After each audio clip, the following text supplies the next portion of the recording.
제가 서울의 남서울교회 있을 때 같이 사역했던 교육부 우리 교육부장이셨던 정광 목사님이 썼던 책, 그분이 미국에 가서 박사학위를 받을 때 백악관을 연구했습니다. 백악관에 있는 기독교인들을 연구했는데요, 그 중에 하나가, 그분의 그 연구 자료 중에 하나가 존 워너메이커입니다. 이분이 그래서 성경이 만들었던 사람, 존 워너메이커라는 책을 썼는데요, 이 존 워너메이커는 최초로 백화점을 만든 사람입니다. 여러분들이 백화점에 갈 때마다 백화점을 누가 시작했는가? 존 워너메이커다. 이 사람이 12살 이후로 정규 교육을 받은 적이 없습니다. 굉장히 힘들었습니다. 그런데 오직 하나님만을 의지하고 성경을 통해서 꿈을 품고 가르침대로 살아 성공한 자입니다. 놀라운 것은 67년 동안 주일학교 교사로 섬겼다는 것이고요, 교회를 여러 곳에 세웠습니다. 그리고 세계 곳곳에 YMCA 건물을 지어서 헌물한 사람입니다. 따라서 미국의 제23대 대통령인 해리슨이 존 워너메이커를 최신부 장관에 앉히려고 그를 불렀습니다. 내가 당신에게 최신부 장관을 줄 테니 열심히 해주시오. 근데 그 자리에서 워너메이커는 이렇게 제안을 합니다. 저는 주일 성수와 주일학교 교사를 하지 못한다면 장관직을 수락할 수 없습니다. 결국 그것의 수락 조건으로 장관직을 수행합니다. 4년 동안 장관직을 하는 동안 워싱턴에서 필라델피아까지 그 먼 거리를 오가면서 단 한 번도 주일학교와 주일 성수를 걸은 적이 없습니다. 그 후 백화점 사업에 뛰어들어 성공했습니다. 기자들이 몰려와서 이렇게 질문했습니다. 존 워너메이커요, 당신은 성공한 기업가인데 그렇다면 당신이 지금까지 투자한 것 중에 가장 성공한 투자는 뭘까요? 성공적인 투자는 뭘까요? 그러자 이렇게 대답했습니다. 그것은 제 나이 12살에 $2 50센트를 주고 산 성경책인데 그것이 내 생애 최고의 투자였습니다. 그리고 그 성경의 가르침대로 살려고 해보니 이런 복을 누릴 수 있었습니다. 제가 사는 동안 이 성경책은 저에게 하늘의 복을 열어주는 축복의 문이었습니다. 여러분 아시나요? 우리 하나님은 여러분을 만드신 다음에, 피조물 된 여러분을 만든 다음에 이 땅에서 여러분이 잘되고 복되길 원하신다는 사실을 안다나요? 우리 일이 잘 안 풀릴 때도, 또 우리 주변 환경이 어둡고 불투명해져도, 모두 힘들다고 아우성쳐도 하나님의 형상으로 만들어진 우리가 그 어떤 상황 속에서도 복되고, 그리고 우리의 소망이 부끄럽게 되지 않기를 간절히 바라신다는 사실을 알고 계시나요?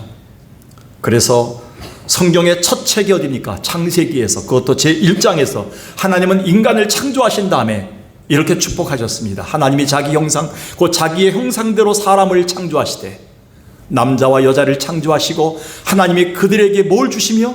복을 주시며 하나님이 그들에게 이르시되 생육하고 번성하여 땅에 충만하라, 땅을 다스리라. 하나님이 인간을 만드신 목적은 우리를 복되고 잘되게 하기를 원하시는 마음이 있었다는 겁니다. 그런데 우린 그런가요? 그러면서 오늘 본문은 우리를 향한 하나님의 그런 마음을 다시 읽을 수 있는 소중한 말씀이 그 약속이라고 생각합니다. 본문 말씀은 우리가 소위 제사장의 축복이라고 불리우는 아론과 그의 자손인 제사장들을 통해 하나님의 백성들에게 축복을 전한 내용입니다. 어쩌면 우리를 향하신 하나님의 간절한 진짜 마음이 담겨져 있다고 생각합니다. 오늘 성경 본문을 다시 한번 새겨보겠습니다. 민수기 24장에서 24절 보니까요, 잘 보세요. 여호와는 내게 복 주시길 원한다.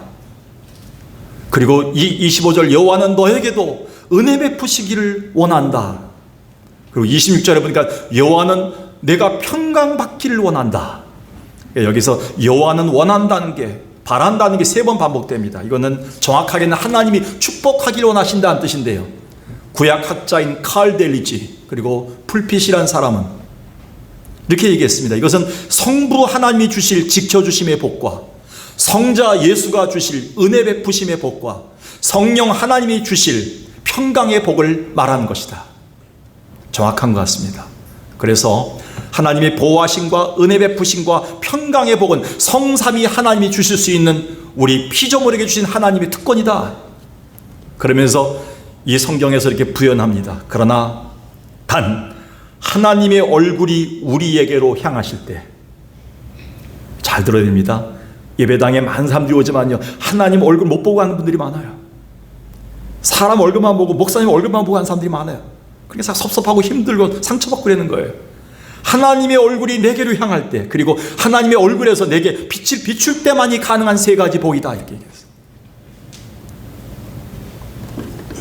그렇다면 오늘 하나님의 얼굴을 내게 향하시고 비추신다면 어떤 복이 제게 임하나요? 그 첫 번째는 지켜주심의 복입니다. 다른 말로 보호하심의 은혜다, 이렇게 얘기합니다. 24절 다시 보겠습니다. 한번 읽어볼까요? 시작. 여호와는 내게 복을 주시고 너를 지키시기를 원하며. 제가 오늘 이 말씀을 준비하면서 예전에 제가 남서울교회 섬길 때 한 권사님을 떠올랐습니다. 더 다급하게 전화가 와서요. 제가 달려가서 기도했던 게 아는데요. 그때 설날로 기억합니다. 그때 방금 2시간 전에 우리 아들 부부가 고속도로를 가고 있다고, 이제 직장으로 내려가고 있다는 얘기를 들었는데 갑자기 전화가 또 왔다는 게 119에서. 아들은 의식이 있는데 며느리는 어떻게 되는지 모르고 손주들도 의식불명이라는 겁니다. 그 상태로 달려가면서 전화를 했고 기도를 받고 왔습니다. 그때 이런 말 했던 게 기억납니다. 목사님, 저도 엄마지만 저도 아버지만 지켜주지 못해내 자녀들을. 우리가 얼마나 불확실한 세상입니까?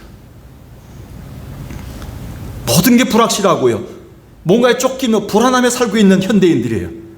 근데 만약 만왕의 왕이신 하나님이 우리를 언제나 지켜주시고 보호하시는 것만큼 큰 축복이 어디 있겠나요? 그래서 하나님의 얼굴을 구하고 그 얼굴 빛을 구하는 우리 백성들에게 주실 첫 번째 복은 지켜주심의 은혜예요. 이것은 이스라엘 백성들이 예배하러 성전에 올라가면서 불렀던 찬양 속에 너무 잘 나타나 있어요. 그들은 성전에 올라가면서 출세하기 위해서, 그리고 우리 가정이 더욱더 좋은 집을 얻기 위해서, 더 명예를 얻기 위해서 하나님을 바라고 가지 않았어요. 그들은 오직 하나님의 지켜주심의 은혜를 바라면서 이런 찬양을 부르며 올라갔습니다. 시편 121편 보니까요, 시편 121편의 맨 앞에는 성전에 올라가면서 부르는 노래다 이렇게 나와 있습니다. 그 지문이. 근데 그거 보니까 여호와께서 너를 실족하지 않게 하시며 너를 지키시는 이가 졸지 아니하시로다. 이스라엘을 지키시는 졸지도 아니하시고 주무시지도 아니하시도다. 여호와는 너를 지키신 이시라. 여호와께서 내 오른편에서 내 그늘이 되시나니 낮의 해가 너를 상하지 않게 하시며 밤의 달도 너를 해치지 아니하리로다. 7절 한번 다시 읽어볼까요? 시작. 여호와께서 너를 지켜 모든 환난을 면하게 하시며 또 내 영혼을 지키시로다. 이스라엘 백성들은, 우리의 신앙의 선조들은 성전에 올라가면서 부와 명예나 권세를 요구하지 않았습니다. 하나님, 이 은혜를 주시옵소서. 만왕의 왕이 우리를 지켜 주옵소서. 가장 첫 번째 구했던 복이 이 복이라는 거예요. 이 복이야말로 지금 우리에게 절실한 은혜가 아닐까요? 하나님이 그들에게 얼굴을 향하시고 빛을 비춰줄 때 보호하심의 복이 넘쳤던 걸 사도 바울은 누구보다도 더 많이 은혜를 누린 자입니다. 고린도후서 1장 8절과 9절에 보니까 바울은 목회하면서 선교하면서 죽을 고생을 했던 사람입니다. 거의 살 소망이 없었다. 그리고 9절에 보니까 사형 선고를 받은 줄 알았다. 우리 인생을 살다 보면요, 어느 날 살 소망이 없을 때가 많아요. 앞이 막막할 때가 많아요. 사형 선고를 받은 것처럼 생각할 때가 많아요. 근데 그때 깨달은 것은 오로지 하나님의 얼굴을 구하고 하나님의 빛을 구하는 그 믿음을 갖게 되었다는 거예요. 그 결과가 뭡니까? 10절 한번 다 같이 읽어볼까요? 시작. 그가 이같이 큰 사망에서 우리를 건지셨고 또 건지실 것이며 이후에도 건지시기를 그에게 바라노라. 바울이 받았던 은혜가 뭡니까? 하나님의 얼굴을 바랄 때, 힘들 때마다 그 빛을 비출 때 하나님이 지켜주심의 은혜를 받았는데요, 과거에도 나를 건지셨던 하나님께서 지금도 건질 것이고 앞으로도 건져줄 것이다. 과거, 현재, 미래를 내다보는 하나님 앞에서 신앙 고백이 아닐까요? 이 은혜를 바울은 누렸다는 겁니다. 우리가 알다시피 이 세상에서 누구보다 명예와 부와 모든 것을 누렸던 왕은 솔로몬 왕입니다. 그런데 솔로몬 왕도 큰 아픔을 당했죠. 상실의 아픔을 당했죠. 그리고 그는 인생의 거친 들판에서 비로소 이렇게 고백합니다. 그 유명한 시편 127편입니다. 한번 읽어볼까요? 다 같이 시작. 여호와께서 집을 세우지 아니하시면 세우는 자의 수고가 헛되며 여호와께서 성을 지키지 아니하시면 파수꾼의 깨어있음이 헛되도다. 여러분, 돈을 아무리 많이 벌어보십시오. 오늘 아침에도 뉴스에 보니까요, 지난주에 우리나라에서 로또 복권에 9사람이 1등에 당첨돼가지고 30억 원씩 받았대요. 근데 거기에 이제 기자가 이렇게 썼더라고요. 지금까지 로또 복권에 당첨했던 1등 당첨했던 중에 온전한 가정과 온전하게 살아남은 자들은 없다는 거예요. 그날부터 아무도 없는 무인도에 갔고, 그날부터 아무도 없는 곳에 혼자 살다가 몇 년 동안 시름시름 앓다가 죽었다는 거예요. 그 어느 것도 우리를 지켜주지 않습니다. 그런데 하나님의 얼굴 빛으로 우리에게 비추셔서 지켜주심의 은혜가 있으면 영원할 줄로 믿습니다. 이게 바로 솔로몬이 깨달았던 하나님의 은혜입니다. 우리 가정을 하나님이 지키지 않으시면, 내 사업을 하나님이 보호하지 않으면 어떻게 살아갈 수 있을까? 솔로몬의 인생의 마지막 고백했던 고백이 아니겠습니까? 지난 4월 3일 대만 동부지역 화롄현에서 규모 7.2의 큰 지진이 일어났습니다. 무엇보다도 그곳 화롄 부근에 계셨던 교단 선교사님의 말에 의하면 그 순간엔 마치 지구가 멸망하고 전쟁이 일어났는지 알았다고 합니다. 여러분 생각해 보십시오. 지나가는데 저렇게 된 거예요, 갑자기. 아마 주님이 오신 때도 그와 같았기 때문에 그런 것 같습니다. 하여간 그럼에도 그나마 그곳에 계셨던 선교사님과 대만 산지족 성도들은 자기가 살아있고 숨쉬고 있음에 너무 감사를 드렸다고 합니다.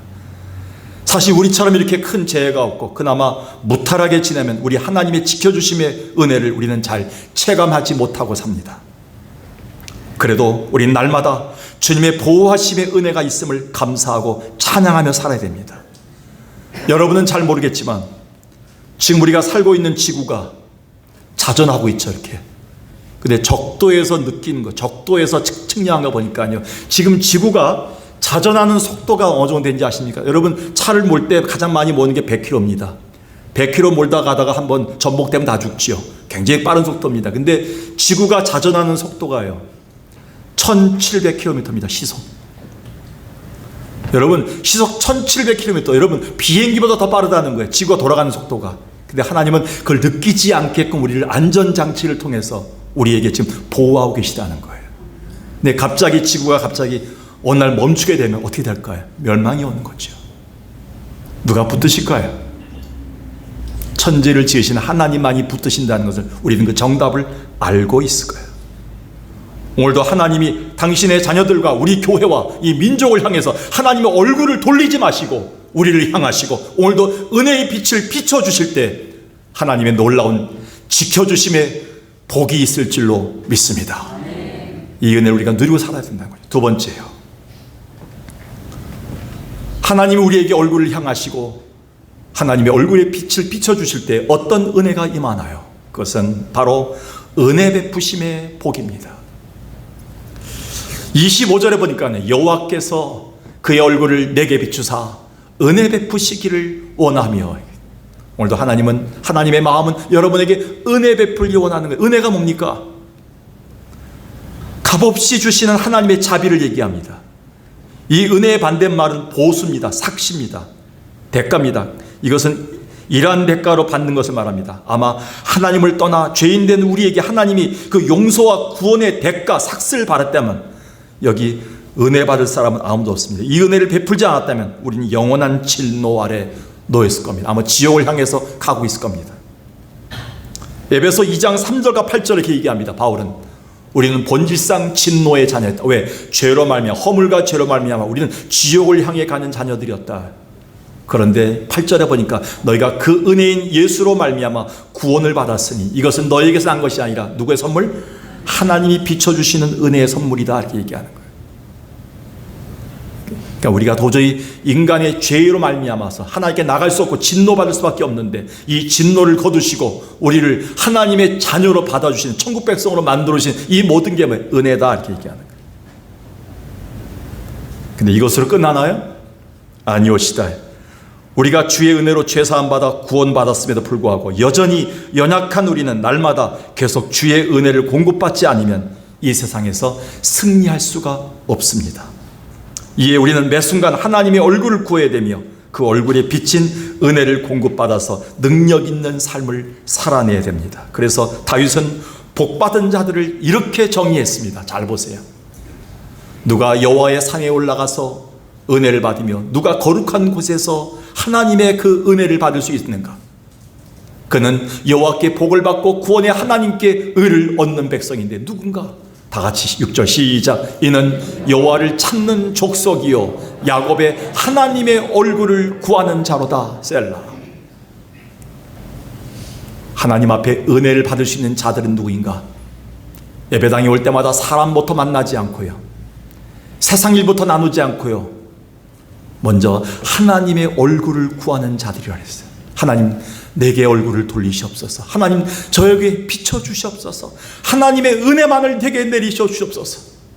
그런 자들에게 하나님은 야곱의 얼굴을 구하는 자가 아니라 야곱의 하나님의 얼굴을 구하는 자들에게 하나님은 복 주시는 자다, 이렇게 말씀하고 있습니다. 얼마나 하나님 앞에서의 이게 놀라운 축복의 선물일까요? 오늘 우리는 이 말씀을 통해서요, 오늘도 하나님의 긍휼의 은혜로 우리에게 은혜 베푸시기 원하신다는 그 마음을 충분히 알 수가 있습니다. 솔로몬이 성전을 건축했습니다. 얼마나 기쁜 날이겠습니까? 성전을 봉헌하는 날 하나님은 솔로몬에게 나타나셔서 기뻐하시면서 이런 약속을 주십니다. 이 성전에서 약속이죠. 잘 보세요. 역대하 유명한 7장 14절입니다. 내 이름으로 일컫는 내 백성들이 그들의 악한 길에서 떠나 스스로 낮추고 기도하여 누구의 얼굴? 하나님의 얼굴을 구하게 되면 내가 하늘에서 듣고 그들의 죄를 사하고 그들의 땅을 뭐할지라? 고쳐줄 것이다. 여러분, 오늘도 하나님의 얼굴을 구하는 자들에게 하나님은 은혜의 빛을 비춰주셔서 회복해 줄 것이다 약속하고 계시다는 겁니다. 명심하십시오. 오늘도 하나님이 주의 백성된 우리에게 얼굴을 돌이키시고 향하셔서 그 얼굴빛을 비추신다면 일어서지 못하고 회복하지 못하고 돌아오지 못할 백성은 그 어느 누구도 없습니다. 오늘 우리가 사모해야 될 은혜 베푸심의 복이 아닐까요? 그래서 이사야 선지자는 거의 패망하고 하나님의 진노 아래 놓여있는 자기 백성들을 보면서 낙담했지만 하나님이 자에게 주신 비전과 꿈을 통해서 다시 소망을 바라봅니다. 그리고 자기 민족과 가정을 회복하실 하나님의 은혜를 이렇게 선포하고 있습니다. 잘 보시면 됩니다. 여호와의 영광이 나타날 것이다. 모든 육체가 하나님의 영광으로 다시 회복될 날이 올 것이다. 26절에 너희는 눈을 들어 이 모든 것을 행할 사람이 누군가를 바라보라. 하늘에 계신 하나님밖에 없다. 그러면서 뭐라고 얘기합니까? 31절에 다 같이 시작. 오직 여호와를 앙망하는 자는 새 힘을 얻으리니 독수리가 날개치며 올라감을 같을 것이요 다른 박질하여도 곤비하지 아니하겠고 걸어가도 피곤하지 아니하리로다. 결국 뭐냐면 하나님을 바라보고 하나님의 얼굴을 찾는 자들은 다시 힘을 얻고 다시 일어나는 역사가 있을 것이다. 백성들이 돌아오길 원하고 있어요. 오늘 우리는 여호와를 앙망하는 이 하나님을 바라보는, 하나님을 사모하는 자에게 하나님 주시는 하나님의 얼굴을 향하시고 그 얼굴에서 빛을 비춰주시는 그 은혜, 베푸심의 은혜, 이것이 여러분에 넘쳐서 여러분이 이 은혜를 누린 다음에 같이 여러분과 함께 이 찬양을 좀 불렀으면 좋겠어요.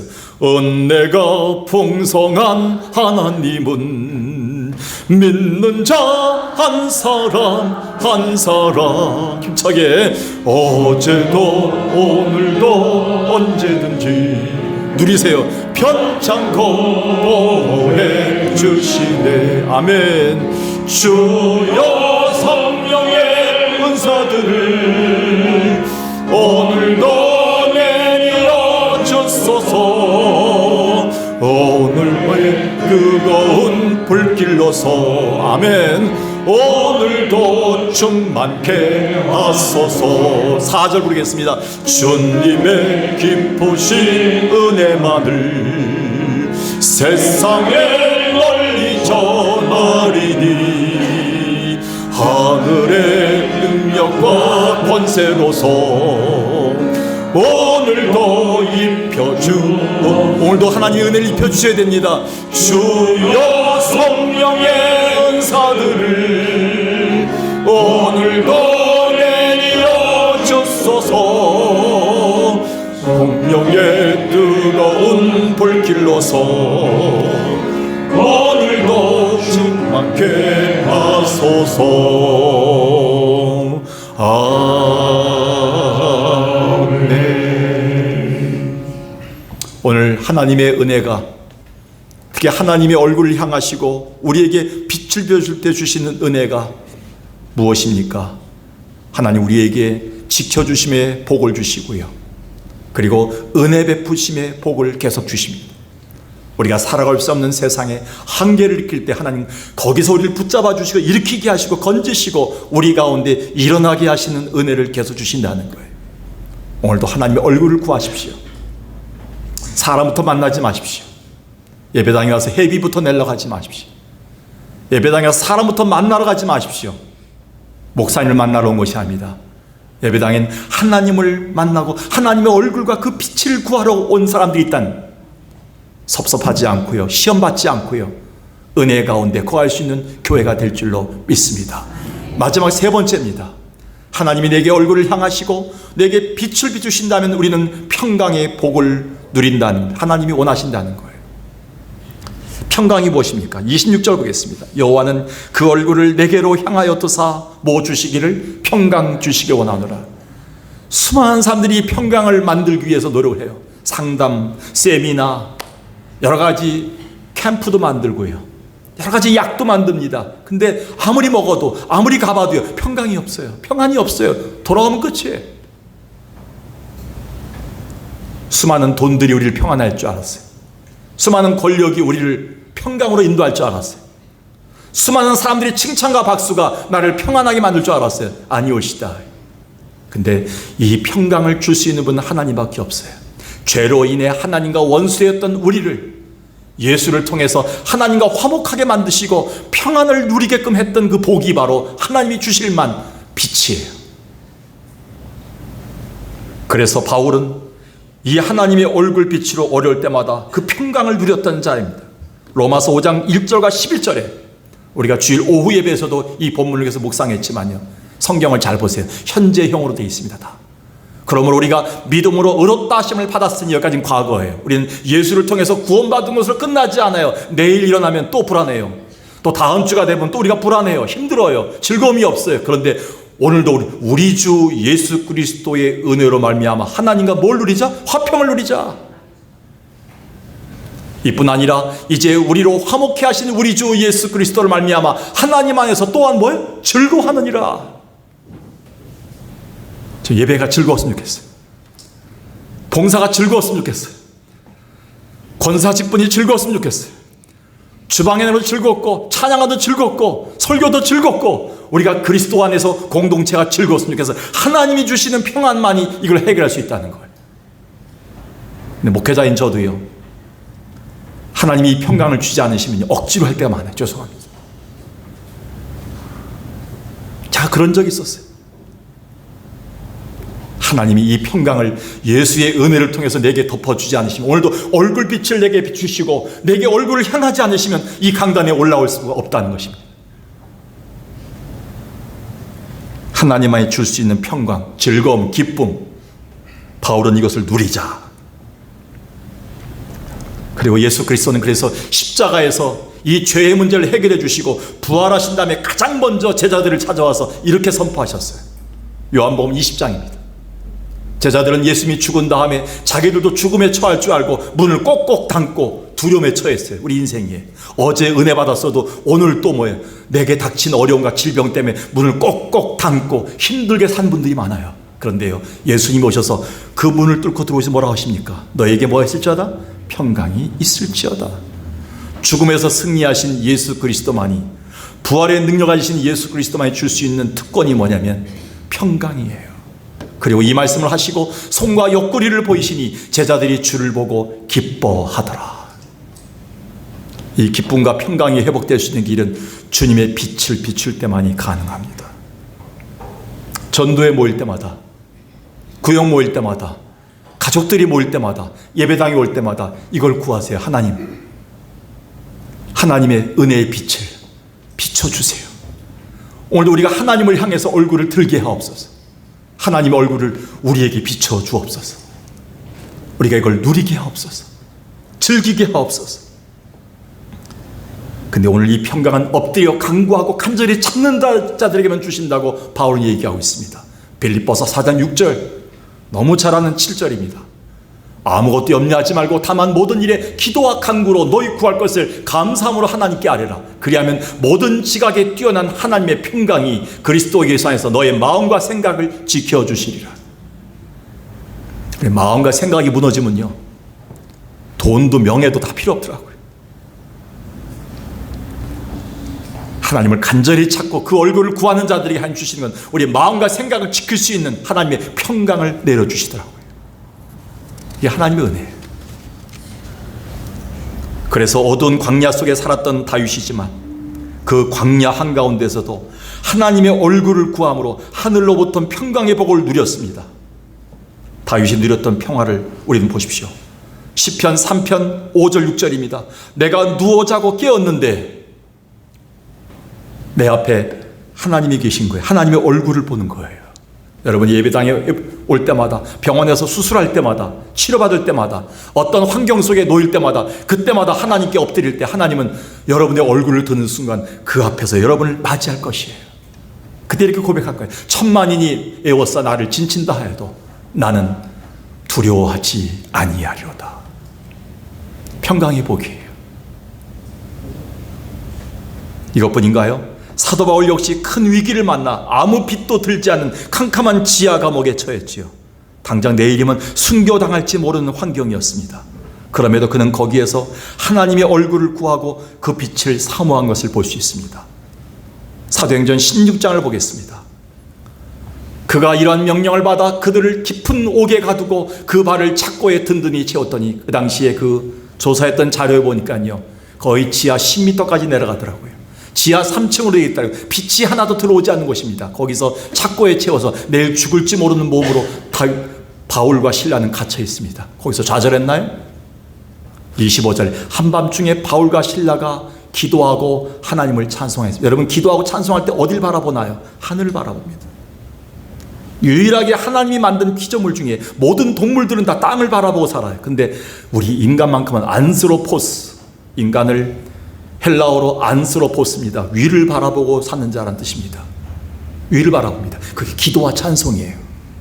하나님의 얼굴에 빛을 발하는 시간이에요. 찬송과 기도는 낙심에 빠진 연약한 인간이 하나님의 그 은혜의 빛을 구하는, 하나님의 은혜의 빛을 발하는 유일한 도구가 바로 말씀과 기도예요. 찬송과 기도, 말씀과 기도. 어떻게 됐습니까?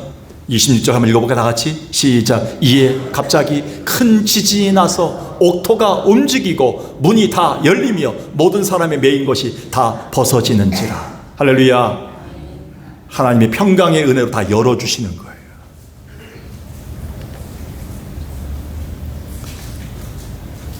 곧 연약한 성도가 드리는 찬송과 기도는 주의 얼굴과 능력의 빛을 구하는 방도가 되기 때문에 그 결과는 평강의 복으로 왔고, 그것은 우리의 삶에 열리고 풀리는 것으로 하나님 축복해 주셨습니다. 근데 우리는 어떤가요?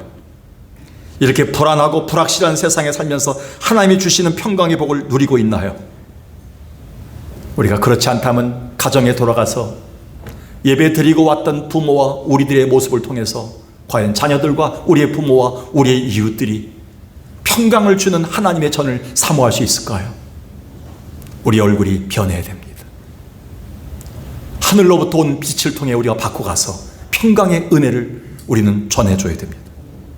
그럴 때 전도가 다시 시작되고 우리 주변에 그 복을 전달할 수 있는 축복의 전달자가 될 수 있는 것입니다. 그래서 사도 바울은 극심한 혼란 가운데 있는 자들에게 자기 자신도 순교할지 모르는 환경 속에 있었지만 이렇게 축복의 인사말을 전하고 있습니다. 우리가 자녀들에게 줘야 될 축복의 인사말 아닐까요? 로마에서 하나님의 사랑하심을 받고 성도로 부르심을 받은 모든 자에게 하나님 우리 아버지와 주 예수 그리스도로부터 은혜와 평강이 있기를 원하노라. 하나님의 은혜와 평강을 누리지 못하면요, 다른 사람한테 이렇게 축복할 수가 없어요. 오늘 내가 받았던 은혜와 평강을 우리 자녀들에게, 우리 부모님에게도 나눠주는 것이 가정이 아닐까요? 주님은 우리에게 하나님의 얼굴을 향하고 비추셔서 평강의 복을 주시길 원하시는 분임을 기억하시길 바라겠습니다. 오늘 말씀을 정리하겠습니다. 명심해야 됩니다. 분명히 하나님의 자녀인 우리에 대한 하나님의 마음은 우리가 복되고 잘되기를 간절히 바라시는 것입니다. 한번 신명기 28장 말씀을 다시 상기시켜 주겠습니다. 하나님의 약속입니다. 이것을 확신을 갖고 읽으면 그대로 이루어질 줄 믿습니다. 한번 같이 읽겠습니다. 시작. 내가 내 하나님 여호와의 말씀을 청종하면 이 모든 복이 내게 임하며 내게 이르리니 성읍에서도 복을 받고 들에서도 복을 받을 것이며 내 몸의 자녀와 내 토지의 소산과 내 짐승의 새끼와 소와 양의 새끼가 복을 받을 것이며 내 광주리의 떡 반죽 그릇이 복을 받을 것이며 내가 들어와도 복을 받고 나가도 복을 받을 것이니라. 예배당에 들어왔던 자들이 나갈 때 얼굴 붉히며 나간 일이 없도록 여러분 들어와도 나가도 복을 받는 은혜를 누리고 살아야 됩니다. 오늘 하나님이 얼굴을 내게 향하시고 우리에게 비추실 때 세 가지 복, 지켜주심의 은혜, 은혜 베푸심의 복, 평강의 복이 넘치기를 주의 이름으로 간절히 축원합니다.